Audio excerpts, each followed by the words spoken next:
কোরআনে কারিমের 2 নম্বর নির্দেশ, সুদ খায়ও না। আল্লাহ তাআলা কোরআনে কারিমে ইরশাদ করেন, ইয়া আইয়ুহাল্লাযীনা আমানু, হে ঈমানদারগণ, খুব ভালো করে বুঝবেন, ঈমানদারদেরকে আল্লাহ তাআলা বলছেন, ইয়া আইয়ুহাল্লাযীনা আমানু, হে ঈমানদারগণ, লা তাকুলুর রিবা, তোমরা সুদ খায়ও না। রিবা মানে সুদ। লা তাকুলুর রিবা আদআফান মুদাআফা, চক্রবৃদ্ধি হারে সুদ। তোমরা এই বৃদ্ধি লাভের অংশ এগুলো তোমরা খাইও না। সুদ খাইতে আল্লাহ তাআলা নিষেধ করেছেন। আল্লাহ তাআলা ব্যবসাকে হালাল করেছেন। আহাল্লাল্লাহুল বাইআ ওয়া হাররামার রিবা, আর রিবা সুদকে আল্লাহ তাআলা পুরা জাতির জন্য হারাম করেছেন। সুদ কাকে বলে এই জায়গাতে আমরা একটু ভালো করে বুঝবো। আমাদের সমাজে অনেক মানুষ সুদের সাথে জড়িত, সারা বিশ্বব্যাপী সুদের সাথে জড়িত।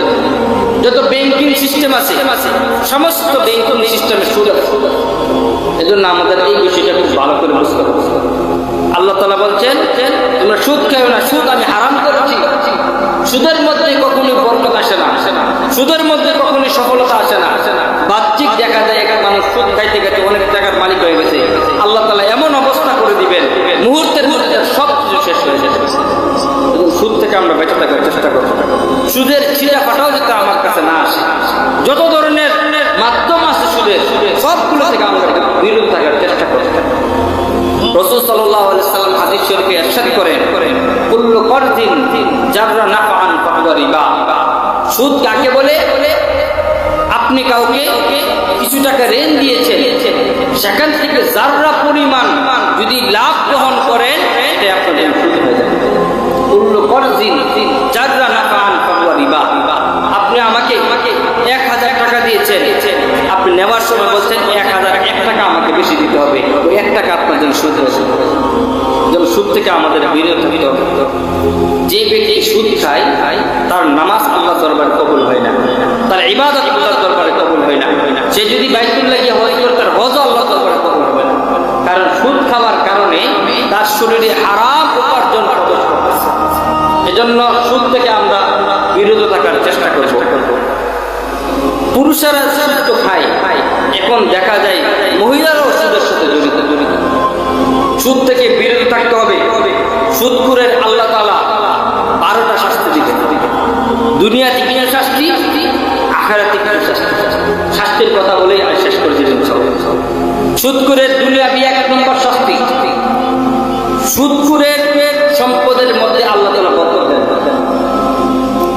দেখবেন যারা সুদের সাথে জড়িত তাদের ফ্যামিলিতে কোনো শান্তি নেই। বাহ্যিক দেখা যায় সুন্দর পোশাক পরে ভালো খাবার খাই, ভিতরে গিয়ে দেখেন কোনো শান্তি নেই। কারণ সুদের মধ্যে আল্লাহ তাআলা শান্তি রাখছেন না। ইয়ামহাকুল্লাহুর রিবা, আল্লাহ বলছেন সুদের সাথে জড়িত যারা তাদেরকে আল্লাহ তাআলা একবার ধ্বংস করে দিবেন, কোনো বরকত রাখবেন না। হাদিস শরীফে ইরশাদ করেন, আল্লাহ তাআলার আযাব ওই এলাকার জন্য হালাল হয়ে যায়, বৈধ হয়ে যায় এই এলাকাতে সুদখোর। একটু চিন্তা করেন, আপনার এলাকাতে যদি একজন সুদখোর থাকে, ওই এলাকাতে আযাব আসলে বুঝবেন ওই সুদখোরের কারণে ওই এলাকাতে আযাব আসে। এগুলো 2 নম্বর শাস্তি। সুদখোরের 3 নম্বর শাস্তি, এই সুদখোরের কারণে এলাকাতে ফসলে, খাবারে, সর্ব ধরনের বরকত থেকে আল্লাহ তাআলা মাহরুম করেন। কোনো বরকত পাবে না। বাচ্চা মার স্তনে দুধ পাবে না, দুধের বরকত উঠে দেওয়া হবে। মাছের থেকে মজার বরকত উঠে দেওয়া হবে, ফলের মিষ্টতা উঠে দেওয়া হবে। কেন? ওই এলাকাতে সুদখোর আছে, সুদের কারণে। সুদখোরের 3 নম্বর শাস্তি, সুদখোরের কারণে আল্লাহ তাআলা ওই এলাকাতে যত ধরনের বরকত আছে, খাবারে, ফসলে, সর্বপ্রকার বরকত থেকে এই সমস্ত মানুষকে আল্লাহ তাআলা বঞ্চিত করবেন। এজন্য সুদখোরের কারণে কিন্তু ছোট ছোট মাসুম বাচ্চারা কষ্ট ভোগ করে। সুদখোরের কারণে নিরীহ মানুষ যারা আছে তারা কষ্ট ভোগ করে। আল্লাহ তাআলা আমাদের সকলকে সুদ থেকে বেঁচে থাকার তৌফিক দান করুন, বলেন আমিন। সুদখোরের 4 নম্বর শাস্তি, আল্লাহ রাসূল সাল্লাল্লাহু আলাইহি সাল্লাম সব সময় যতদিন পর্যন্ত সুদের সাথে জড়িত থাকবে রাসূল সাল্লাল্লাহু আলাইহি সাল্লাম তাকে লানত করতেন। নাউজুবিল্লাহ বলে সব সময় লানত করতেন।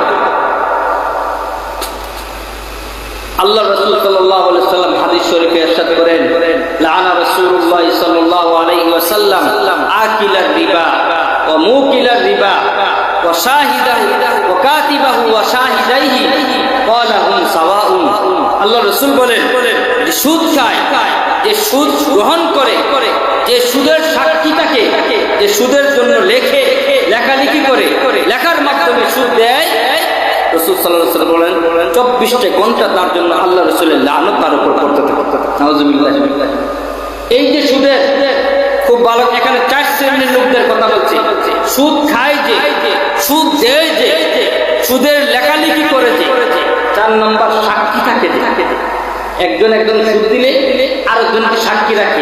এলাকার গণ্যমান্য ব্যক্তিকে বলে আমি তাকে 1 লক্ষ টাকা দিলাম, আপনি সাক্ষী থাকেন। রাসূল বলেন যে সাক্ষী থাকবে সেও সমান পরিমাণ রাসূলের লানত পাবে। নাউজুবিল্লাহ। এজন্য সুদ খাওয়া থেকে আমাদের বিরত থাকতে হবে। সুদখোরের 5 নম্বর শাস্তি, যে ব্যক্তি সুদ খায় 36 বার জিনা করার থেকে বেশি গুনাহ আল্লাহ তাআলা তার আমল নামে দিয়ে দেয়। নাউজুবিল্লাহ বলে 36 বার জিনা করলে যে পরিমাণ গুনাহ হবে এর থেকে বেশি গুনাহ হবে সুদ। আল্লাহ রাসূল সাল্লাল্লাহু আলাইহি ওয়াসাল্লাম হাদিস শরীফে ইরশাদ করেন দিরহামু রিবা ইয়াকুলু রাজুলু ওয়া হুয়া ইয়ালামু আশাদ্দু মিন 36 জানিয়াতান। রাসূল বলেন 1 দিরহাম সুদ যে ব্যক্তি গ্রহণ করবে, 1 দিরহাম 1 টাকা সুদ যে খাইবে, 36 বার জিনা করলে যে গুনাহ এর থেকে বেশি গুনাহ আল্লাহ তাআলা তার আমল নামে দিয়ে। নাউজুবিল্লাহ। তো চিন্তা করছেন জিনার কি পরিমাণ শাস্তি।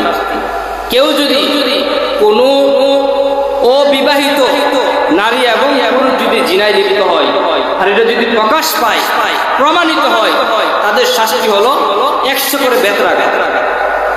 100 করে বেত্রাঘাত সকলের সামনে একজন ব্যক্তি 100 করে বেতের বাড়ি দিবে, দুইজন। একটু ভালো করে বুঝবেন। আর যদি বিবাহিত হয়, নারীও বিবাহিতা, পুরুষও বিবাহিত, এই বিবাহিত পুরুষ এবং নারী যদি জিনায় লিপ্ত হয়, আল্লাহ রাসূল কুরআনে কারিমে আয়াত নাযিল করে দিয়েছেন, রাসূলের বিধান জারি করে দিয়েছেন, ওই সমস্ত নারী এবং পুরুষকে অর্ধ পরিমাণ শরীর মাটিতে দাবিয়ে দিয়ে পাথর নিক্ষেপ করতে তাকে দুনিয়া থেকে বিদায় করে দেয়। এবার চিন্তা করেন যদি একটা জিনার শাস্তি এমন হয়, 36 বার জিনা করলে কি পরিমাণ শাস্তি হবে, হাসরের ময়দানে কি পরিমাণ শাস্তি হবে। প্রিয় হাজিরিন, দুনিয়াটা আমাদের জন্য থাকার জায়গা না। কিছু সম্পদ লোভের পরে সম্পদ বেশি করার চিন্তা করে আমরা সুদের সাথে জড়িত হয়ে যাইতেছি। আল্লাহ তাআলা আমাদের সকলকে হেফাজত করুন, বলেন আমিন। সুদের 6 নম্বর শাস্তি, আপন মায়ের সাথে আপন মাকে বিবাহ করলে যে পরিমাণ গুনাহ হয় সুদ খেলে এর থেকে বেশি গুনাহ। নাউজুবিল্লাহ বলে কথাটা বলতেও আমার অন্তরে কম্পন সৃষ্টি হইতেছে, মুখে বাধা দিতেছে। আল্লাহ রাসূল হাদিস শরীফে ইরশাদ করেছেন পৃথিবীতে কোন সন্তান তার বিবেক আছে সে তার মাকে বিবাহ করবে না। কোন সন্তান সে তার মাকে বিবাহ করবে না। রাসূল বলছেন যে ব্যক্তি সুদ খায় সে যেন তার মাকে বিবাহ করে। আল্লাহ রাসূল সাল্লাল্লাহু আলাইহি ওয়াসাল্লাম হাদিস শরীফে ইরশাদ করেন আর রিবা সালাসু ওয়া সাবউনা বাবান, এই রিবা আর সুদের 73টি শাখা রয়েছে, 73টি স্তর রয়েছে। আইসারুহা, এই 73টি স্তরের মধ্যে সবচাইতে নিম্নমানের স্তরটা হইল আইয়ুনকিহার রাজুলু উম্মাহু, সে তার মার সাথে জিনা করে। নাউজুবিল্লাহ। এজন্য সাবধান হয়ে যান। নিজেকে মুসলমান দাবি করেন, খুব সুন্দর 5 ওয়াক্ত নামাজ পড়তেছেন, সব কিছু করতেছেন, পাঞ্জাবি পড়তেছেন, সব ঠিক আছে, আবার সুদের সাথে জড়িত। রাসূল বলছেন আপনার এই লেবাসে কোনো কাজ আসবে না, এই লেবাসে কোনো কাজ আসবে না। এই যে সুদের 73টা স্তরের মধ্যে সর্বনিম্ন স্তরটা হলো মার সাথে বিবাহ বন্ধন আবদ্ধ হওয়া, আর সবচেয়ে উচ্চ স্তর হলো আল্লাহ এবং রাসূলের সাথে জিহাদে লিপ্ত। নাউজুবিল্লাহ বলে আল্লাহর সাথে যুদ্ধ করে পারবে? কখনোই সম্ভব না। এই জন্য সুদ থেকে আমাদের বিরত থাকতে হবে। সুদ করে এগুলো হলো দুনিয়া শাস্তি। সুদ করে দুনিয়া থেকে বিদায় নেওয়ার পর থেকে সুদ করে 1 নম্বর শাস্তি হলো বরজকি শাস্তি। কবরে যাওয়ার পরে সুদখোরের একটা শাস্তি। আল্লাহ রাসূল সাল্লাল্লাহু আলাইহি সাল্লাম স্বপ্ন যুগে সুদখোরের শাস্তি দেখছেন। 7 শ্রেণীর জাহান্নামের শাস্তি দেখছেন। এর মধ্যে এক শ্রেণীর লোক হলো আল্লাহ রাসূল জাহান্নামের পাশ দিয়ে অতিক্রম করার সময় দেখেন জাহান্নামের একটা বিশাল বড় নদী, যে নদীটা হলো রক্তের নদী, কুস রক্ত, এই সমস্ত জিনিসের নদী। রক্তের নদী টকবক করতেছে, উত্তপ্ত গরম পানি টকবক করতেছে। ওই নদীর মাঝখানে একজন ব্যক্তি হাবুডুবু কাটছে, সাঁতার কাটতেছে। সাঁতার কাটতে কাটতে সে উত্তপ্ত গরম আর রক্তের এই দুর্গন্ধের কারণে সে নদীর ভিতরে থাকতে পারতেছে না। সে তীরে আসার চেষ্টা করতেছে। রাসূল বলেন, আমি তাকায় দেখলাম তীরে একজন ব্যক্তি অনেকগুলো পাথর তার সামনে, পাথরগুলো হাতে নিয়ে সে দাঁড়িয়ে আছে। ওই ব্যক্তি তীরে আসতে চায়, ওই ফেরেশতা পাথর হাতে নিয়ে তার মাথার মধ্যে আঘাত করে সে আবার মাঝখানে চলে যায়। আবার সে আসতে চায়, পাথর নিচে পড়ে আবার সে মাঝখানে পড়ে। আল্লাহ রাসূল জিজ্ঞেস করছেন, এই লোকটাকে এইভাবে শাস্তি দেওয়া হচ্ছে কেন? এই লোকটাকে এটা কঠিন ভাবে শাস্তি দেওয়া হচ্ছে কেন? এই লোকটাকে কি অপরাধ করেছে? ফেরেশতা ডাক দিয়ে বলেন, আকালাতুর রিবা, আপনার এই উম্মত সুদের সাথে জড়িত ছিল, সুদ করেছিল, এই জন্য কিয়ামত পর্যন্ত তাকে এই শাস্তি দেওয়াই হয়। নাউযুবিল্লাহি মিন যালিক। এটা হলো বর্জকি শাস্তি। মৃত্যুর পর থেকে শাস্তি শুরু হবে, একবারে কিয়ামত কায়েম হওয়ার আগ পর্যন্ত তাকে এই শাস্তি দিতে হবে। হাসরের মাঠের 2 নম্বর শাস্তি, দুনিয়ার মানুষ যখন আল্লাহ যখন কিয়ামত কায়েম করবেন, যে যে জায়গায় থাকে না কেন, আফ্রিকার মানুষ আফ্রিকা থেকে, যে বাংলাদেশের মানুষ বাংলাদেশ থেকে, যাকে যেই জায়গায় কবর দেওয়া হয়েছে সেখান থেকে সে হাসরের মাঠে উঠবে। কিন্তু ওই জায়গায় মানুষের কয়েকটা স্তর হবে। কিছু মানুষ স্বাভাবিক অবস্থায় হেঁটে হেঁটে হাসরের ময়দানে যাবে। কিছু মানুষ ঘোড়াতে করে হাসরের ময়দানে যাবে। আবার কিছু মানুষের অবস্থা এমন হবে সে হাঁটতে পারবে না, তার পা গুলো থাকবে উপরের দিকে, তার মাথা থাকবে নিচের দিকে, এইভাবে মাথা দিয়ে শেষিয়ে সে হাসরের ময়দানে। আবার কিছু মানুষ এমন ভাবে হাসরের ময়দানে উঠবে, আল্লাহ তাআলা কোরআনে কারিমে বলেন, সে মাতাল হয়ে পাগল, জিনে দলে একটা মানুষ যেমন মাতলামি করে, এই মাতলামি করতে করতে সে হাসরের ময়দানে। এটা হইল সুদখোর যারা হয়। আল্লাহ তাআলা কোরআনে কারিমে ইরশাদ করেন, আল্লাযীনা ইয়াকুলুনা রিবা লা ইয়াকুমুনা ইল্লা কামা ইয়াকুমুল্লাযী ইয়াতাখাব্বাতুহু শাইতানু মিনাল মাস। সুদখোর যারা হবে হাসরের ময়দানে তারা এমন ভাবে উঠবে যেন তাদেরকে জিনে স্পর্শ করছে। জিনে ধরলে যেমন মানুষ মাতলামি করে, এই মাতলামি করতে করতে সে হাসরের ময়দানে মানুষ বুঝতে পারবে এই লোকটা সুদখোর ছিল, এই জন্য তারা এই অবস্থা। তাহলে হাসরের মাঠে 2 নম্বর শাস্তি হলো আল্লাহ তাআলা তাকে মাতলামি করে পাগল বানিয়ে, জিনে ধরা মানুষের মতো মাতলামি করে পাগল বানায় তাকে হাসরের ময়দানে। সুদখোরের 3 নম্বর শাস্তি, হাসরের ময়দানে সুদখোরের অবস্থা এমন হবে, সুদখোরের পেটটাকে আল্লাহ তাআলা বিশাল বড় একটা ঘরের ঘর বানায় দেবে। একটা ঘর যেমন বড় হয়, সুদখোরের পেটটাকে আল্লাহ তাআলা এত বড় বানায়, এত বড় পেট হবে। আর সুদখোরের পেটের ভিতরে সাপ বিচ্ছু দ্বারা আল্লাহ তাআলা ভরপুর করে দিবেন। এই সাপ বিচ্ছুগুলো তাকে যে দংশন করতেছে, সুবল করতেছে, সবগুলো বাহিরের মানুষগুলো তার এই কঠিন শাস্তিটাকে দেখতে পারবে। আর মানুষ বুঝতে পারবে এই লোকটা দুনিয়াতে সুদখোর ছিল, সুদ খাওয়ার কারণে তাকে আল্লাহ তাআলা এই শাস্তি দিয়েছে। ভালো করে খেয়াল করবেন, সুদখোরের শাস্তি বলতেছি। সুদখোরের 4 নম্বর শাস্তি, সুদখোর হাসরের ময়দানে যখন তার হিসাব নিকাশ শুরু হবে, আল্লাহ তাআলা বলবেন, দুনিয়াতে তুমি সুদ খাইছিলা। আমি কোরআনের আয়াত করে বলে দিয়েছিলাম, ইয়া আইয়ুহাল্লাযীনা আমানুত্তাকুল্লাহ ওয়া যারু মা বাকিয়া মিনার রিবা ইন কুনতুম মুমিনিন। হে দুনিয়ার বাসী, আল্লাহকে ভয় করো আর তোমরা সুদ থেকে দূরে থাকো। ফাইল্লাম তা'দানু, যদি সুদ থেকে বিরত না থাকো, ফাইল্লাম তাফআলু ফা'দানু বিহারবিন মিনাল্লাহি ওয়া রাসূলিহি, তাহলে আল্লাহ এবং আল্লাহর রাসূলের বিরুদ্ধে যুদ্ধের ঘোষণা, যুদ্ধের জন্য প্রস্তুতি গ্রহণ করো। আজকে তুমি যেহেতু আমার কথা লঙ্ঘন করেছো, এখন আমার সাথে যুদ্ধের ঘোষণা দাও, যুদ্ধের জন্য প্রস্তুতি গ্রহণ করো। হাসরের ময়দানে আল্লাহ তাআলা এইভাবে তাকে লাঞ্ছিত করতে পারে। এই জন্য প্রিয় হাজিরিন, সুদ থেকে আমাদের বেঁচে থাকতে হবে। সুদখোরের কোনো ইবাদত আল্লাহর দরবারে কবুল হবে না। আপনি সুদের সাথে জড়িত থাকবেন, তাহলে আপনার ইবাদত কবুল হবে না। কারণ আপনার পুরা শরীরে যে গোশত হচ্ছে, রক্ত হচ্ছে, সবগুলো হারামের সাথে জড়িত। আর যার শরীরে হারাম থাকবে তার দোয়া আল্লাহ তাআলা কবুল করবেন। সুদখোরের জন্য আল্লাহ তাআলা জান্নাত হারাম করেছে।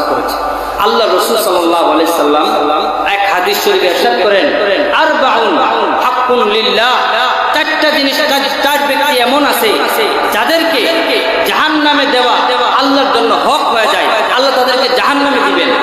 এর মধ্যে এক নম্বর আকিলু রিবা, সুদখোর যারা। দুই নম্বর আকিলু মালাল ইয়াতীম, এতিমের মাল যারা ভক্ষণ করে তাদেরকে আল্লাহ তাআলা জাহান্নামে দিবেন। তিন নম্বর মুদমিনুল খমর, যারা মদ খায়, ইয়াবা খায়, ফেনসিডিল খায়, মদের সাথে মদ জাতীয় যত জিনিস আছে এগুলো যারা খায়, এই যে গাঞ্জা, মদ, ফেনসিডিল, ট্যাবলেট, ইয়াবা, এগুলো যে এই সমস্ত নেশা যারা করে, আল্লাহ রাসূল বলছেন ওই সমস্ত মানুষকে আল্লাহ তাআলা জাহান্নামে দিবেন। চার নম্বর আকুলিল ওয়ালিদাই, মাতা পিতার অবাধ্য সন্তান যারা, তাদেরকে আল্লাহ তাআলা জাহান্নামে দিবেন। এজন্য প্রিয় হাজিরিন, এই যে সুদখোরের 12টা শাস্তি, দুনিয়াতে 7টা, আর বাকিগুলো হাসরের ময়দানে বর্জকি জীবনে জাহান্নামে এই আযাবগুলো ভোগ করতে হবে। আমরা সুদ থেকে দূরে থাকার চেষ্টা করি, সুদ থেকে দূরে থাকার চেষ্টা করি। আপনি জানেন একজন সুদখোর, তার বাড়িতে আপনি খাবার খাইবেন, সুদখোরের খাবার খাইবেন, আপনার অন্তর মরে যাবে।